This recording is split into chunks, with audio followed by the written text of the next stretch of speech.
I've carried this story within me for 16 long years, locked away like a precious treasure too sacred to share casually. Some experiences in life are so profound, so inexplicable by ordinary means, that speaking of them feels almost like diminishing their mystery.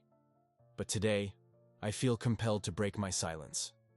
My name is Gabriella Moretti, and for over 30 years, I served as head chaplain at the Children's Hospital of Padua. In those 3 decades, I witnessed countless moments of both heartbreak and healing, sitting with families in their darkest hours and celebrating with them in their brightest. I've prayed over newborns fighting for their first breaths and held the hands of children taking their last. I thought I had seen it all, that nothing could shake the careful balance of faith and professionalism I'd cultivated over my years of service.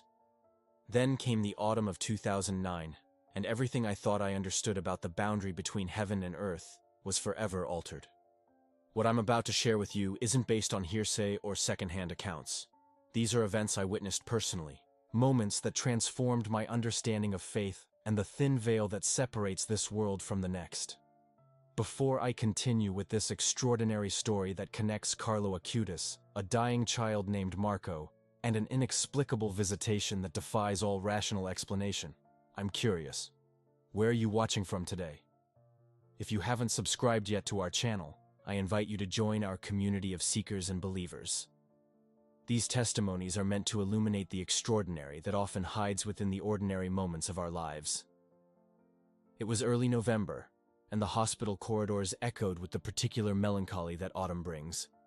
A season of transition, of things ending and retreating. I remember the morning clearly.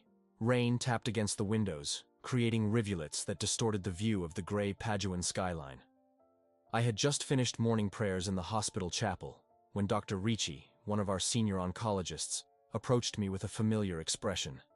That careful neutrality medical professionals master when delivering difficult news. "Gabriella," he said quietly, "we have a new admission I think you should know about. A boy, 13 years old, terminal stage of osteosarcoma. The family has requested spiritual support." I nodded, already mentally preparing myself for what lay ahead. In my years as chaplain, I developed a sort of ritual before meeting newly admitted children with terminal diagnoses. A moment of centering prayer, asking for the strength to be fully present without being overwhelmed by the weight of impending loss. "What's his name?" I asked. "Marco Esposito," Dr. Ricci replied, handing me the chart. "Room 315. The prognosis is very limited. Days, perhaps a week." As I made my way to the 3rd floor, I reviewed the sparse notes in Marco's file. Diagnosed 18 months earlier, he had undergone multiple surgeries, chemotherapy rounds, and experimental treatments, all to no avail. The cancer had spread aggressively to his lungs and brain. His parents had finally made the heart-wrenching decision to transition to palliative care, focusing on comfort rather than futile interventions. The medical facts were stark, but they told me nothing about who Marco was, his dreams, his fears, the unique light he brought to the world that was now dimming far too soon. I paused outside room 315, taking a deep breath before knocking gently. "Come in," a woman's voice called, steady but edged with the distinctive weariness that only parents of critically ill children know. Entering, I found a scene I'd witnessed variations of hundreds of times. A pale, thin boy in the hospital bed, his body dwarfed by medical equipment. Beside him sat his mother, a petite woman with dark circles under her red-rimmed eyes, clutching her son's hand as if through sheer will she could anchor him to this world. His father stood by the window, his posture rigid with the effort of containing emotion too powerful to express. "Good morning," I said softly. "I'm Gabriella Moretti, the hospital chaplain." The mother rose, extending her hand. "Elena Esposito. This is my husband, Antonio, and our son, Marco." Antonio nodded in acknowledgement, but remained by the window, his gaze fixed on the rain-blurred city beyond. I turned my attention to Marco, expecting to find him asleep or barely conscious, as was often the case with patients in his condition. Instead, I was met with alert, curious eyes studying me with remarkable intensity. "Hello, Marco," I said, approaching his bedside. It's nice to meet you. He smiled, a genuine smile that momentarily transformed his gaunt face. Are you here to talk about God? He asked directly, his voice surprisingly strong despite his frail appearance. The question caught me off guard with its frankness. I'm here to talk about whatever you'd like, I replied. God, yes, if that interests you, or anything else that's on your mind. Marco seemed to consider this thoughtfully. I have a lot of questions, he said finally, about what happens next, after. He didn't finish the sentence, but he didn't need to. We all understood what he meant. That's understandable, I said, pulling a chair closer to his bed. What specifically would you like to know? Marco glanced at his parents, then back to me. Could we talk alone? Just for a little while? Elena looked startled, but Marco squeezed her hand. It's okay, Mama. I just want to ask some things that might make you sad. The maturity in his voice, a child trying to protect his parents from his own fears, nearly broke my heart. Elena nodded reluctantly. We'll go get some coffee, Tesoro. Just for a few minutes. She kissed his forehead, then whispered to me as she passed. He's been asking about death since yesterday. We don't know what to say anymore. After his parents left, Marco wasted no time. I'm dying, aren't I? He asked bluntly. Not just sick, but actually dying soon. I'd learned over the years that children often sense the truth of their condition, even when adults try to shield them. Honesty, delivered with compassion, was usually the kindest approach. Yes, Marco, I replied gently. The doctors believe your time is limited. He nodded, absorbing this confirmation without visible distress. That's what I thought. I can feel it, you know? Like my body is finishing. He paused, looking down at his thin hands. I'm not afraid of being dead. I'm afraid of the moment of dying. Will it hurt? Will I be alone? What exactly happens? These were the questions that haunted not just children, but adults facing mortality. The universal uncertainties that no living person could fully answer. I explained as compassionately as I could that the medical team would ensure he wouldn't be in pain, that his family would be with him, that many people describe a sense of peace in their final moments, but I knew these reassurances could only provide limited comfort in the face of the great unknown. What about heaven? Marco asked next. Is it real? Will I remember my parents? Will they remember me? Again, the directness of his question struck me. Children often approach the profound without the layers of social convention that adults accumulate. I believe heaven is real, I told him honestly. Not just as a place, but as a state of being in perfect love with God. And love doesn't forget, Marco. The connections we form here continue, just in a different way. He seemed to consider this carefully. But you don't know for sure. You haven't been there and come back. It wasn't an accusation, just a statement of fact.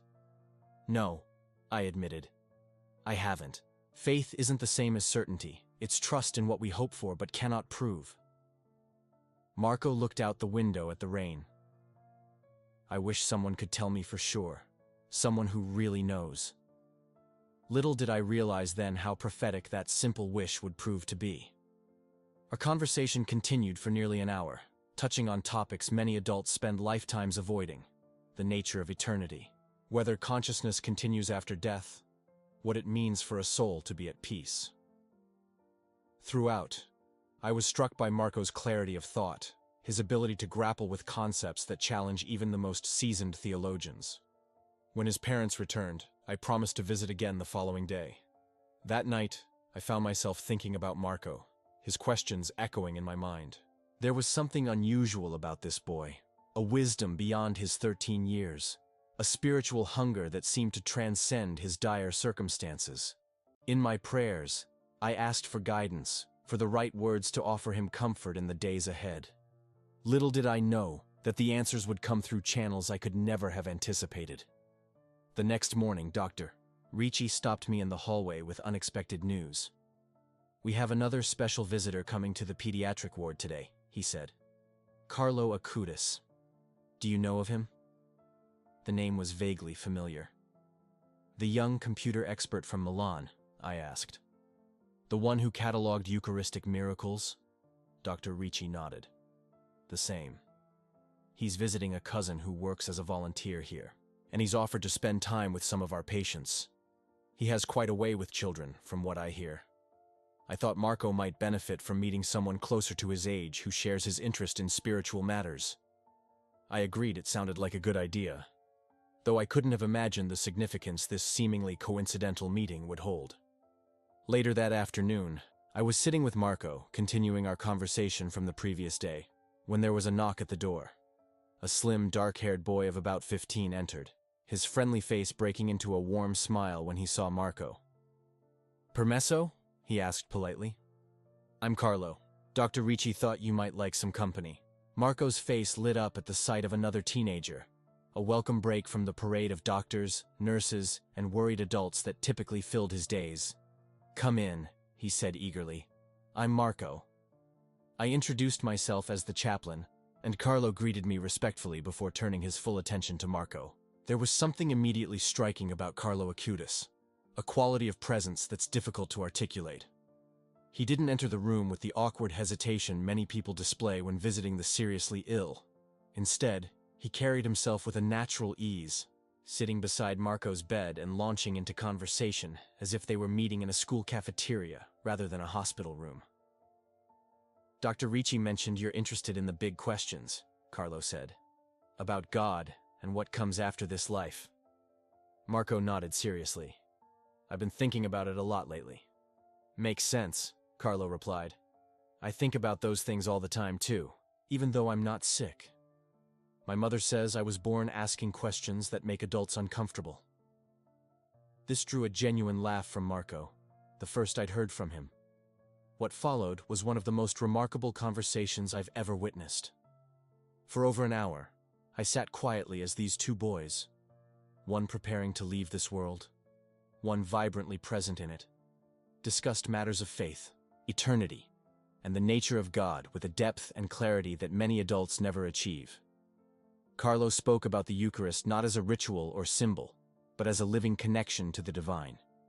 He described his website project documenting Eucharistic miracles around the world with infectious enthusiasm.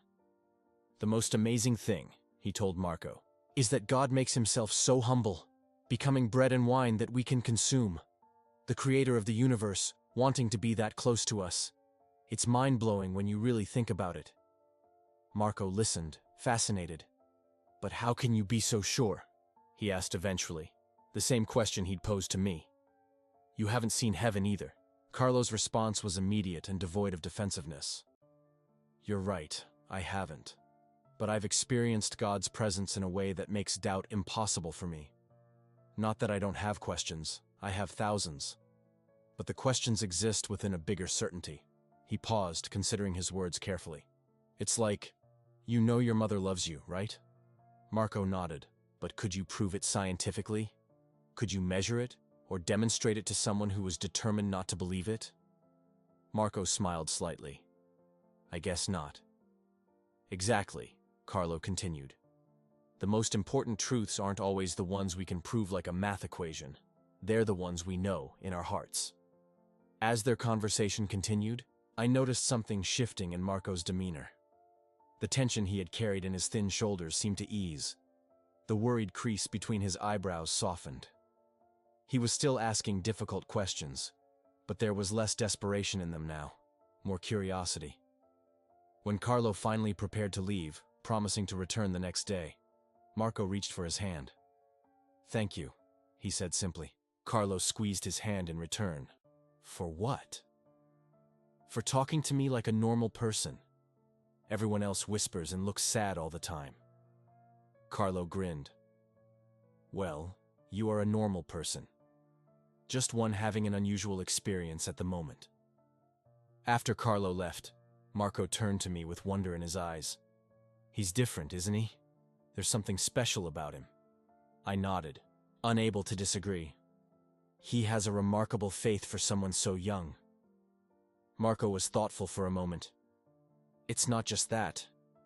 It's like he sees something the rest of us don't." Those words would return to me later with striking clarity. Over the next few days, A remarkable friendship blossomed between Marco and Carlo.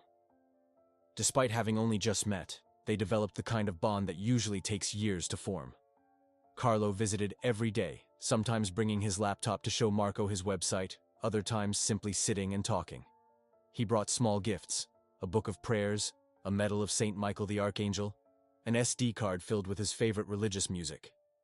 But more importantly, he brought a presence that seemed to lift Marco out of his clinical surroundings into a space where he wasn't defined by his illness. I observed their interactions with growing amazement. Carlo never minimized Marco's suffering or offered empty platitudes about God's plan. Instead, he acknowledged the reality of pain while helping Marco see it within a larger context of meaning. "Suffering doesn't make sense if this life is all there is," he told Marco one afternoon as I was checking in. "But if it's just one chapter in a much longer story, then even the worst pain becomes something we pass through, not something that defines us forever." If you've been touched by what you've heard so far about this extraordinary encounter between two remarkable young souls, I'd love to hear your thoughts in the comments. Have you ever met someone who changed your perspective on life or faith in a significant way? Someone whose presence seemed to radiate something beyond the ordinary? Please share your experiences below. And if you're finding value in these testimonies of faith and wonder, consider subscribing to our channel to join our community of seekers and witnesses to the extraordinary ways the divine touches our ordinary lives. On the 5th day of Carlo's visits, I arrived at the hospital to find an atmosphere of heightened concern around Marco's room. Dr. Ricci intercepted me in the hallway, his expression grave. "Marco had a difficult night," he explained quietly. "The pain broke through our medication protocol, and we've had to increase his dosage significantly. He's stable now, but..." He didn't need to complete the sentence. We both understood the implications. When I entered Marco's room, the change was immediately apparent. The boy who had been animated and engaged during Carlo's previous visits now lay still, his breathing shallow, his skin taking on the translucent quality that often precedes death. His parents sat on either side of his bed, Elena stroking his hand while Antonio maintained his stoic vigil, grief etched into every line of his face. "He's been asking for Carlo," Elena whispered when she saw me. "We've tried calling the number he left, but there's no answer. I promised to try to locate Carlo through the volunteer office where his cousin worked." Before leaving, I approached Marco's bedside, taking his free hand gently in mine. "Marco, it's Gabriella. I'll try to find Carlo for you." His eyes fluttered open briefly, unfocused but seeking. "Tell him." "Hurry," he managed before slipping back into a medication-induced slumber. I found Carlo's cousin in the volunteer lounge and explained the situation. Her face fell. "Carlo had to return to Milan unexpectedly yesterday evening. A family matter. He asked me to tell Marco he'd call, but..." She looked genuinely distressed. "I can give you his parents' home number in Milan." I thanked her and immediately called the number she provided. A woman answered, Carlo's mother, I presumed, and I explained who I was and the situation with Marco. There was a pause, then her voice, concerned but clear. "Carlo left for Padua about an hour ago. He insisted he needed to return immediately, that it was urgent. He should be on the train now." I was stunned. How could Carlo have known about Marco's sudden decline? There had been no time for anyone to contact him. Yet something had drawn him back to Padua, back to the bedside of a boy he had known for less than a week. I thanked Carlo's mother and returned to Marco's room to share the news that Carlo was on his way. A look of relief passed over Elena's tired face. "Thank God," she whispered. "Marco has been so agitated, insisting he needs to see Carlo before." Again, the unfinished sentence that contained too much pain to articulate. The next 3 hours passed with excruciating slowness. Marco drifted in and out of consciousness, occasionally muttering Carlo's name. His vital signs remained stable but weak, his body clearly preparing for its final transition. Just after 2 o'clock, there was a soft knock at the door. Carlo entered, slightly out of breath as if he had run from the train station. He carried a small backpack and wore an expression of focused determination I hadn't seen on his usually cheerful face. "I came as quickly as I could," he said, moving immediately to Marco's bedside. Elena rose to give him her chair, tears of gratitude in her eyes. "How did you know?" she asked. Carlo shook his head slightly. "I just knew I needed to be here today. Something woke me very early this morning with this certainty." He turned his full attention to Marco, taking the boy's thin hand in his. "Marco," he called softly. "It's Carlo. I'm here now." Marco's eyes opened, clearer and more present than they had been all morning. A smile of recognition crossed his face. "You came," he whispered. "I knew you would." Carlo nodded, his eyes bright with unshed tears. "Of course I came. We still have important things to talk about." Marco's gaze shifted to his parents. "Can I speak with Carlo alone, just for a little while?" The request was familiar, echoing his first meeting with me. Elena looked hesitant, unwilling to leave her son's side in what might be his final hours. Antonio placed a gentle hand on her shoulder. "Let's give them a few minutes, Cara. We'll be right outside." Reluctantly, Elena kissed Marco's forehead and allowed her husband to guide her from the room. I moved to follow them, but Marco's voice stopped me. "You can stay, Gabriella. I want you to hear this too." Surprised, I resumed my position at the foot of the bed, watching as Carlo leaned closer to Marco, their heads nearly touching as Marco whispered something I couldn't hear. Carlo listened intently, his expression changing from concern to wonder. When Marco finished speaking, Carlo sat back, visibly moved. "Are you certain?" he asked softly. Marco nodded weakly. "As certain as I am that I'm lying here. You'll see." Carlo was silent for a moment, then reached into his backpack. "I brought something for you," he said, removing a small, ornate pyx, the container used to carry the Eucharist to those unable to attend Mass. "I asked our parish priest for permission to bring you communion. Would you like to receive it?" Marco's face lit up with a joy that momentarily transcended his physical deterioration. "Yes," he whispered. "More than anything." Carlo opened the pyx reverently, removing the consecrated host. He recited the traditional prayers, his young voice steady and clear in the quiet hospital room. As he placed the host on Marco's tongue, I witnessed something I can only describe as transfiguration. Marco's expression changed, suffused with a light that seemed to come from within. For a moment, just a moment, the evidence of his illness fell away, and I saw only a soul in communion with something beyond this world. After Marco had received the Eucharist, Carlo remained beside him, one hand resting lightly on his arm, both boys with eyes closed in prayer. The silence in the room felt charged, electric with a presence I could sense but not see. Marco was the first to open his eyes, his gaze clearer than it had been all day. "It's time to call my parents back in," he said, his voice surprisingly strong. "She's coming soon." I didn't understand what he meant, but I moved to the door and gestured for Elena and Antonio to return. They rushed back to their son's side, Elena taking his hand anxiously. "Are you all right, tesoro?" she asked. Marco nodded serenely. "Better than all right, Mama. I wanted you both here because we're about to have a visitor, someone very special." Antonio glanced at me in confusion, but I could only shake my head. I had no idea what Marco was referring to. Carlo, however, seemed to understand perfectly. He stood from his chair, moving to the foot of the bed beside me. "It's happening just as you said," he murmured to Marco, his voice filled with awe. Marco smiled weakly. "Watch," he whispered. "Just watch." What happened next defies all rational explanation. The air in the room seemed to shift, becoming somehow thicker, more substantial. A subtle fragrance filled the space, like roses, but fresher, more alive than any perfume. The fluorescent lights flickered once, then steadied, but the quality of light had changed, taking on a golden hue that no hospital lighting could produce. Marco's eyes were fixed on the empty space at the right side of his bed, opposite his mother.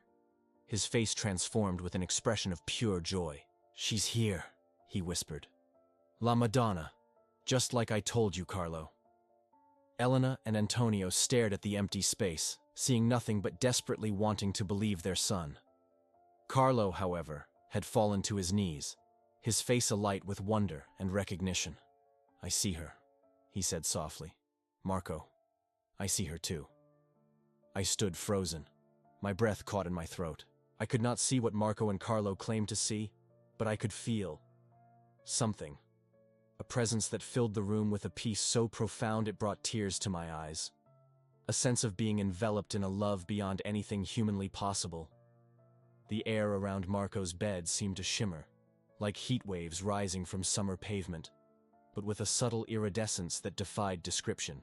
Marco was speaking now, addressing the empty space with complete conviction. "Yes," he said. "I understand. I'm ready." Then, to all our astonishment, he began to describe what he was seeing to his parents. "Mama, Papa, she's so beautiful. Her eyes, I've never seen anyone look with such love. She's wearing blue, the deepest blue you can imagine, like the sky at dusk, and there's light all around her, coming from within her." Elena was weeping openly now, clinging to her son's hand. "Marco, Tesoro, I can't see her. I want to, but I can't." Marco turned to her with infinite tenderness. "It's okay, Mama. She says to tell you that she holds you in her heart, that she knows the suffering of watching a son die. She says you'll never walk alone." Antonio, who had maintained his stoic demeanor through all the preceding days, now broke down completely, falling to his knees beside the bed. "Ask her if we'll see you again," he pleaded. "Ask her if you'll be all right." Marco listened to something none of us could hear, then smiled. "She says time doesn't exist where I'm going. Your lifetime will pass like a breath, and then we'll be together again. All of us. She promises." Then Marco turned to Carlo, who remained kneeling at the foot of the bed, his face transformed by whatever vision he was sharing. "Tell them, Carlo," Marco said. "Tell them what you see." Carlo's voice was steady, but filled with wonder. "The Blessed Mother is here, just as Marco described. She's standing beside him with her hand on his shoulder. Behind her, I can see others. Saints, I think. They're waiting to welcome him." He paused, listening. She says that Marco has completed his mission in this life, that his suffering has saved many souls, that where he's going there is no more pain, only joy beyond our comprehension." Elena sobbed harder, torn between grief at losing her son and desperate hope that this miraculous vision was real. "Why?" she cried. "Why Marco? Why my boy?" Again, Carlo seemed to listen before responding. "She says Marco's soul was specially chosen for this brief but important mission. That from before his birth, this was the path laid out for him, short in earthly years but eternal in impact. That in the economy of heaven, his 13 years have accomplished what many don't achieve in 80. Throughout this extraordinary exchange, I remained motionless, my medical training and theological education utterly inadequate to process what was unfolding before me. I could not see what Marco and Carlo claimed to see, yet neither could I dismiss it as the hallucination of a dying child and the sympathetic imagination of his friend. There was something palpable in that room, a presence that transcended normal experience, a love that seemed to vibrate in the very air around us. Marco was visibly tiring now, his brief surge of energy fading, but his expression remained one of serene joy.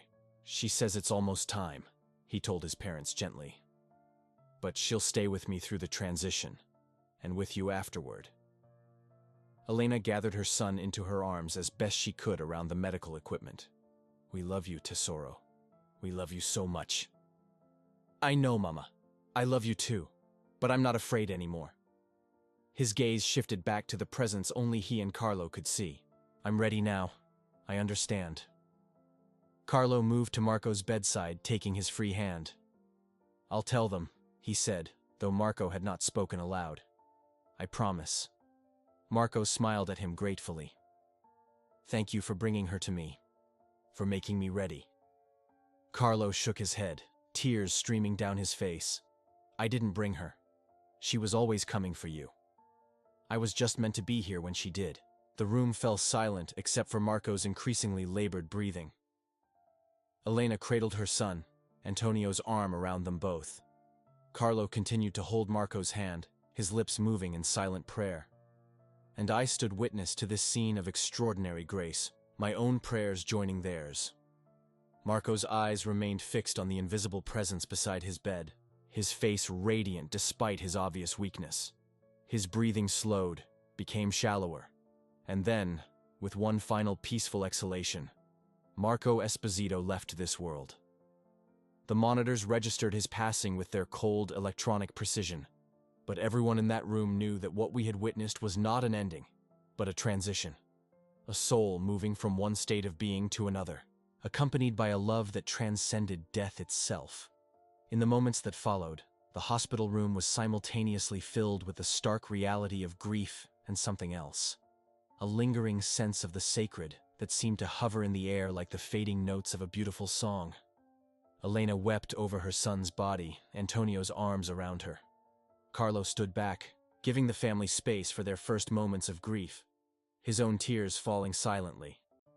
As the hospital protocols for a patient's death began, the doctors being notified, the necessary documents prepared, Carlo approached me in the hallway outside Marco's room.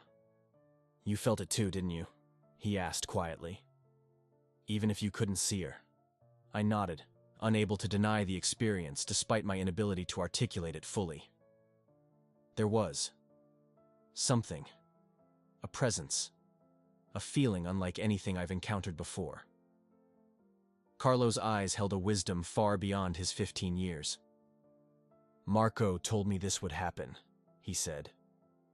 "This morning, when he asked to speak to me alone, he told me the Madonna would come for him today, that she had appeared to him in a dream last night, telling him to be ready. That's why I had to return to Padua so urgently. I knew I needed to be here for this moment." I stared at him in astonishment. "Marco predicted this? The vision that you both shared?" Carlo nodded solemnly. "Not just that. He told me other things too, things he couldn't possibly have known."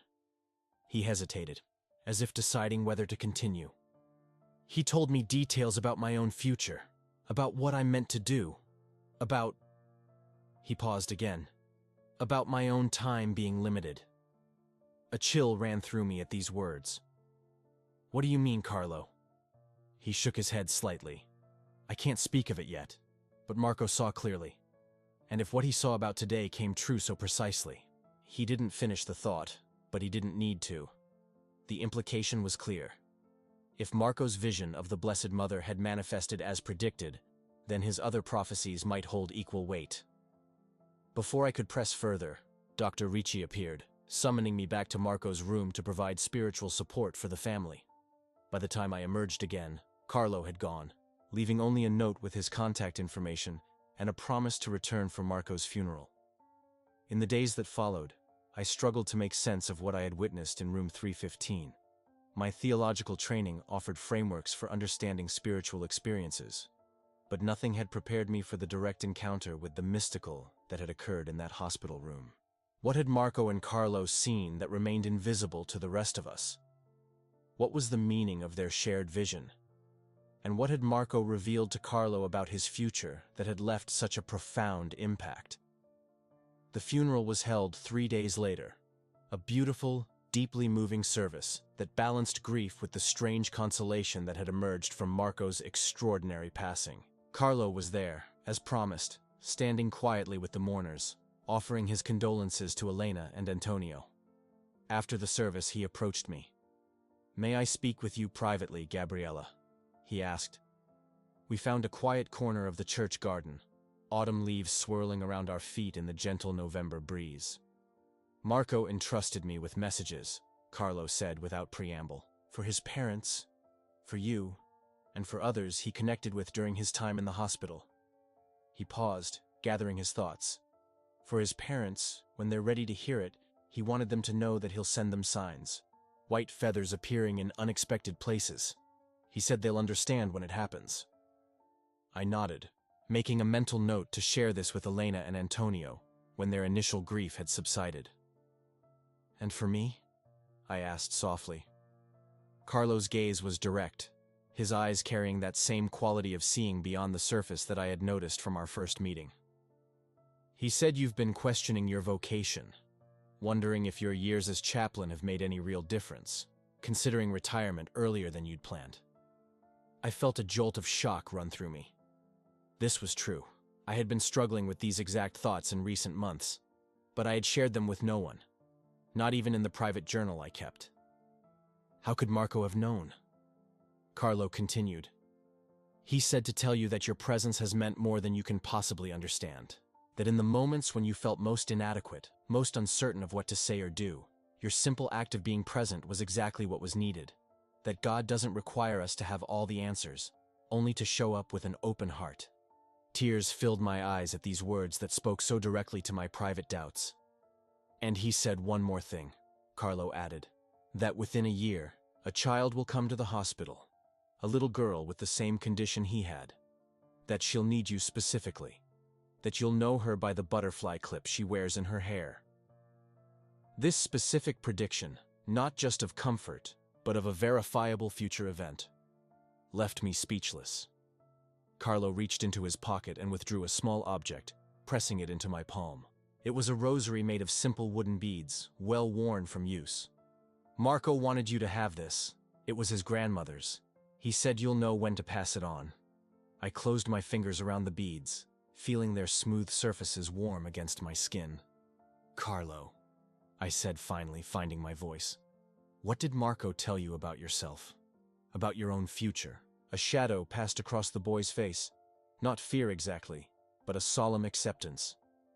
That my time to join him will come sooner than most would expect. That I have a specific mission to complete first, involving the Eucharist and the internet. And that when my time comes, he paused, his gaze distant. That I too will have a special escort to heaven. I felt my heart constrict at his words. Carlo was so young, so full of life and promise. The thought that he might be destined for an early death seemed a cruel cosmic joke after witnessing Marco's passing. Perhaps he was confused, I suggested gently. The medications, the stress of his condition. Carlo shook his head firmly. He wasn't confused, Gabriella. You were there.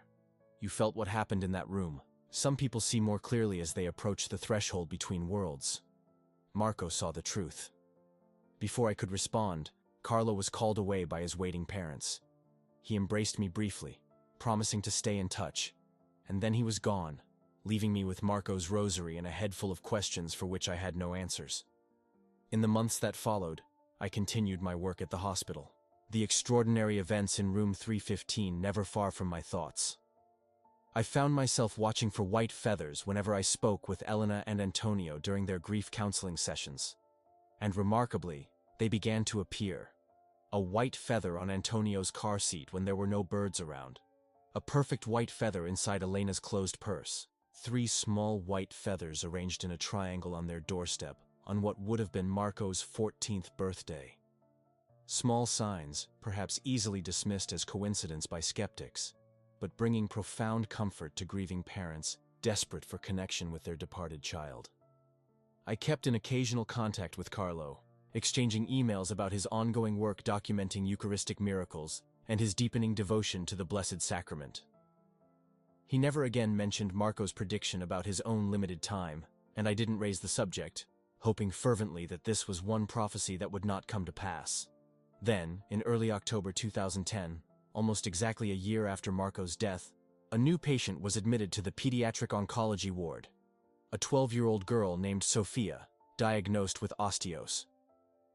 Then, in early October 2010, almost exactly a year after Marco's death, a new patient was admitted to the pediatric oncology ward. A 12-year-old girl named Sophia, diagnosed with osteosarcoma, the same cancer that had taken Marco. When I entered her room for my initial visit, my heart nearly stopped. There, in her dark curls, was a butterfly clip with iridescent wings that caught the light as she turned her head. Marco's prophecy echoed in my mind with startling clarity.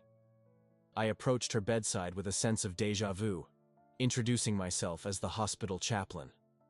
Sophia regarded me with intelligent, curious eyes, reminiscent of Marco's. "Are you the one who talks to kids about heaven?" she asked directly. I smiled at the similarity of her approach to Marco's.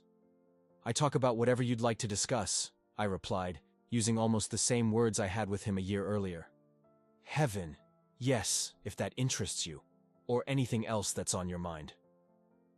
Over the following weeks, I developed a special bond with Sophia. Unlike Marco, Her prognosis was cautiously optimistic. Her cancer had been caught earlier, and she was responding well to treatment. But she shared his spiritual curiosity, his hunger for answers to the big questions. One day, as we were discussing her fears about her upcoming surgery, I felt a strong intuition. I reached into my pocket where I still carried Marco's rosary, nearly forgotten until that moment. "I have something for you," I said, placing the wooden beads in her small hand. "This belonged to a very special boy who was here last year. I think he would want you to have it now." Sophia ran her fingers over the smooth beads wonderingly. "What was his name?" she asked. "Marco," I told her. "He was about your age, with the same condition, though his was more advanced when they found it." She was silent for a moment, contemplating the rosary. "Did he die?" she asked finally, with the directness children often bring to subjects adults tiptoe around. I nodded gently. "Yes, he did. But something extraordinary happened before he passed. And so I found myself sharing the story of Marco, Carlo, and the miraculous visitation in room 315. I hadn't spoken of it to anyone since those events unfolded, not even to my fellow chaplains or spiritual director. But something about Sophia invited confidence, created a space where the extraordinary could be acknowledged without skepticism or judgment. When I finished my account, Sophia was quiet for a long time, her fingers still moving over the rosary beads. "I believe you," she said finally. "Last night, I had a dream about a boy.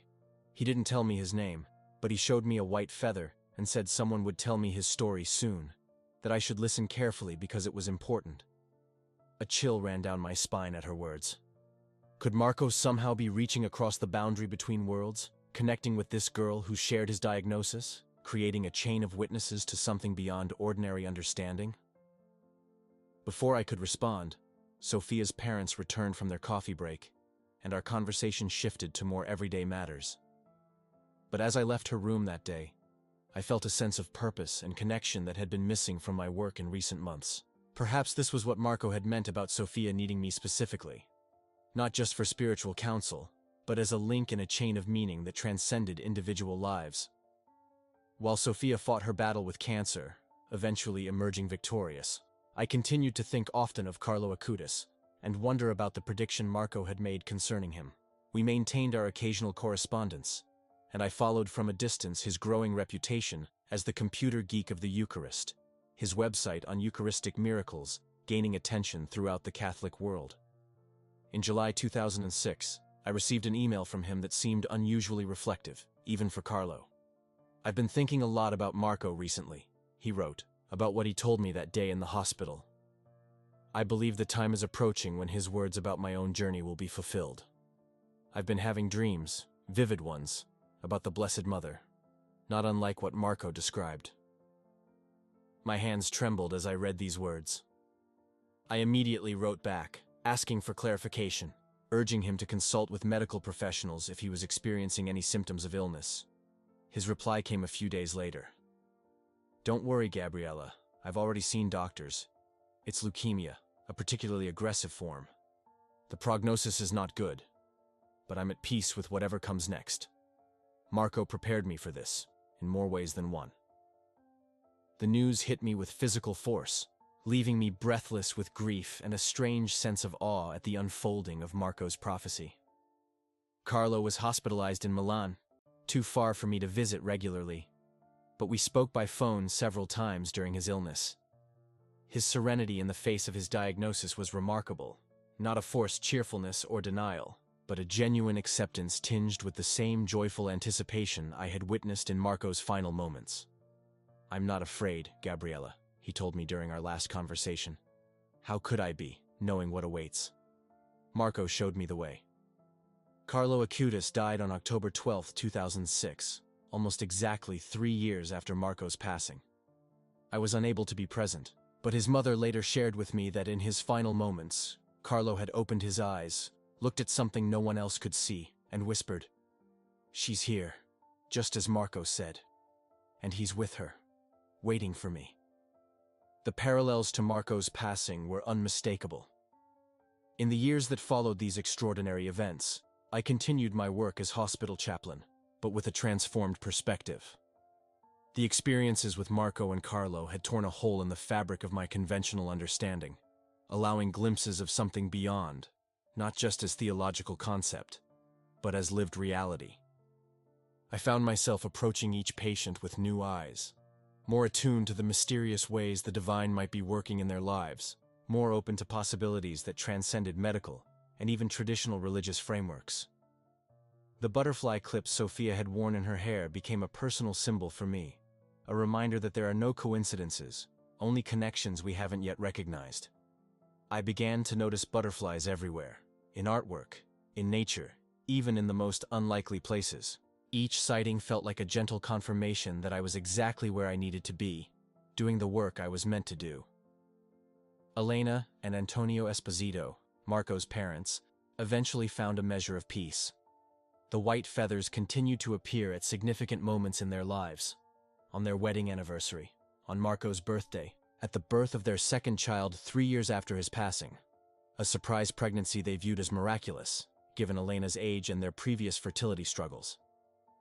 They established a foundation in Marco's name, providing support for families of children with terminal illnesses. We remain in close contact to this day, bound by the extraordinary experience we shared in room 315. As for Carlo Acutis, his reputation for holiness only grew after his death. His website on Eucharistic miracles was translated into numerous languages, his example inspiring countless young people to deeper faith. In 2020, 14 years after his passing, he was beatified by the Catholic Church, recognized as Blessed Carlo Acutis, one step away from formal canonization as a saint. The official recognition felt like a validation of what those of us who had known him had already understood, that his brief life had carried a significance far beyond its years, that he had indeed fulfilled the mission Marco had foreseen for him. I am now retired from my position as hospital chaplain, though I still volunteer regularly with pediatric patients. As I reflect on the interconnected stories of Marco Esposito and Carlo Acutis, I am struck by the ways their lives and deaths challenge our conventional boundaries between the physical and spiritual realms. What happened in room 315 cannot be explained by medical science or psychological theory. It exists in that liminal space where mystery transcends explanation, where faith touches direct experience. Some will dismiss these events as the hallucinations of a dying child, the sympathetic imagination of his friend, the wishful thinking of grieving parents, and an emotionally involved chaplain. I cannot argue with skeptics. The experience was, by its nature, subjective and unrepeatable under controlled conditions. Yet for those of us who were present, the reality of what transpired remains unshakable. We encountered something, or someone, from beyond the veil that typically separates this world from the next. We witnessed the thin places where that veil parts, however briefly, allowing glimpses of a reality larger and more beautiful than our limited human perspective typically allows us to perceive. I share this testimony not to convince skeptics or to promote a particular religious viewpoint, but simply to bear witness to what I experienced, to add my voice to the chorus of those throughout history who have encountered moments when the ordinary gives way to the extraordinary, when the divine breaks through the mundane fabric of everyday life. If there is one thing I have learned from Marco and Carlo, it is this: the boundary between heaven and earth is more permeable than we typically believe. Love does not end with death, but transcends it, finding ways to reach across the divide.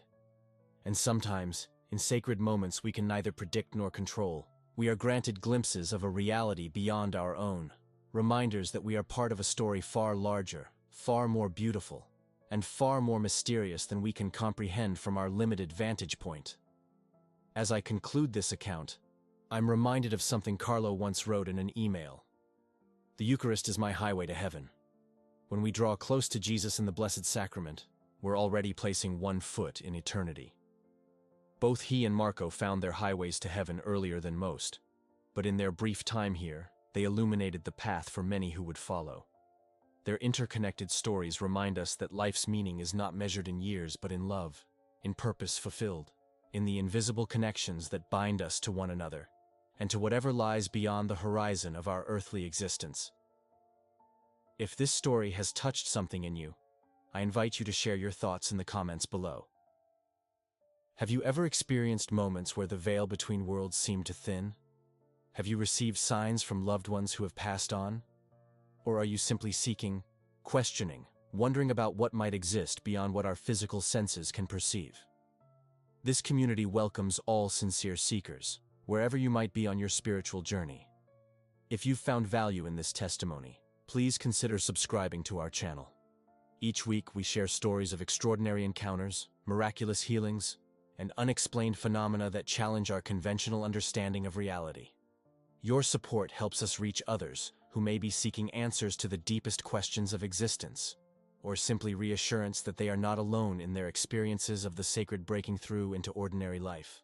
I keep Marco's prediction about Carlo and their shared vision of the Blessed Mother as a precious reminder that there is more to our existence than what we can see, touch, or scientifically verify.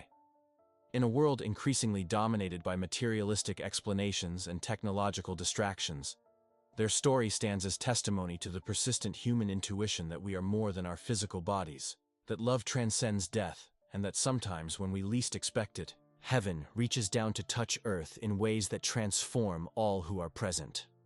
Marco and Carlo's intertwined destinies continue to unfold their meaning in my life and in the lives of all who were touched by their brief but luminous presence in this world. And in the white feathers that still occasionally appear in unexpected places, in the butterfly that lands on a windowsill just when I'm thinking of them, I find reassurance that they remain somehow present, not lost, but merely transformed, continuing their journey on the other side of a threshold we all will one day cross.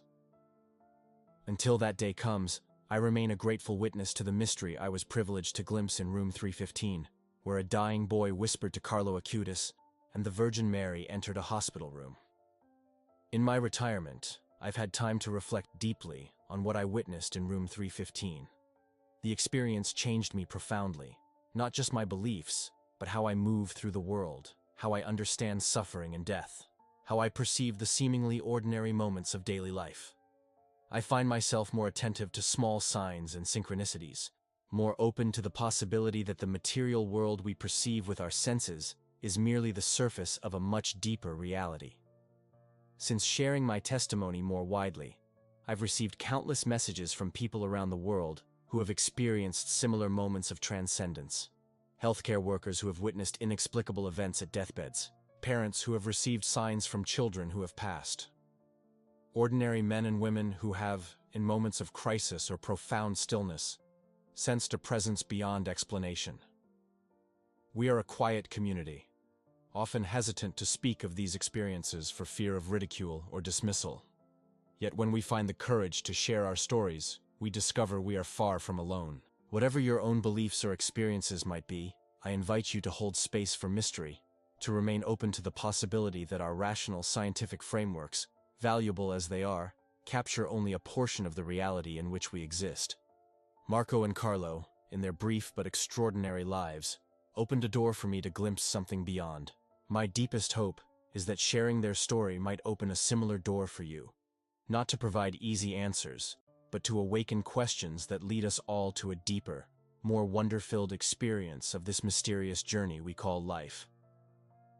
For those asking about Sophia, the girl with the butterfly clip, she not only survived her cancer but thrived. Today she's an oncology nurse at the very hospital where she was treated, wearing a butterfly pin on her uniform in honor of the connection she felt with Marco, though they never met in this life. Elena and Antonio have become like family to her, another thread in the tapestry of connections that continue to unfold from those extraordinary days in 2009. As for me, I continue to receive white feathers at pivotal moments in my life, when facing difficult decisions, during times of grief or celebration, sometimes seemingly at random. I no longer question their source. Some mysteries aren't meant to be solved, only experienced with gratitude. Thank you for allowing me to share this sacred memory with you. May you too encounter moments where heaven touches earth in your own journey, and may you recognize them when they come.